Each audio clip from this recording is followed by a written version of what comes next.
the new science says, no, it wasn't the genes. It was the way we learned how to live our lives. And that's where the parents come in. Because a child learns how to handle life, how to live life by observing the parents' behavior and then becoming just like the parents. And when we do that, when we take our parents' behavior, we get our parents' diseases. So the exciting part about the new science says, before we blame the cells, we must first look at our thoughts and our beliefs and our behaviors, because these are more important in creating health and disease than are the genes.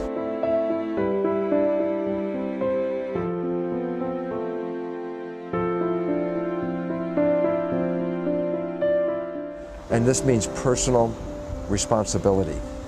And a lot of people get very upset when I say that, because it says, yes, you are creating this life. And then they get sometimes upset because they say, they review their life and they said, I was responsible for this illness or this problem and all that. And they feel very uncomfortable and they don't want to be responsible.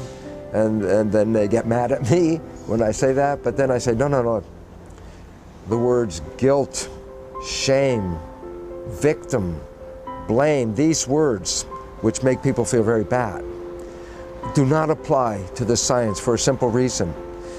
If I never told you how it works, I never showed you how life works correctly, and I just teach you incorrectly, then what happens to your life isn't, you didn't do that, that wasn't your intention, that you just didn't know how to operate the biology.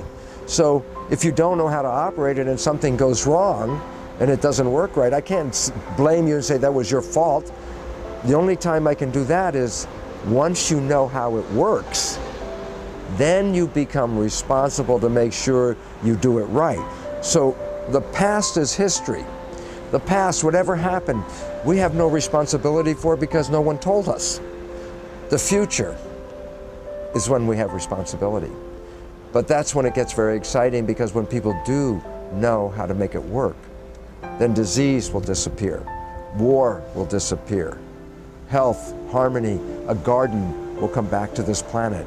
So that's why this new science is so important, because it gives us back a power. We're not victims of our lives, we are masters, because we can change our thoughts and we can change our behavior and we can change our beliefs. And when we change them, we change our biology. So we are the masters of our lives, not the victims of our genes.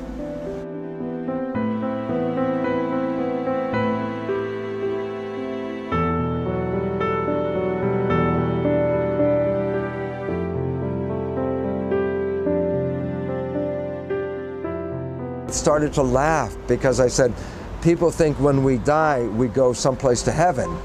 And I realized the first time in my life, this is heaven. This is where you get to create. This is where you get to have all the wonderful experiences of life. When you leave here, you leave with the memory, but not the ability to create and not the ability to sense. And so the greatest joy came to me because I said, well, if this is heaven, then I'm going to stop living in hell and turn it into what I want. And for me, I've created from that change of my belief, a life, the former life is gone. The current life, a life of joy, health, happiness, and beauty, because I know I am creating it. And this is why we are here. So I hope everyone can get that, because if everyone creates heaven on earth, then by definition, the whole earth turns into what we call heaven.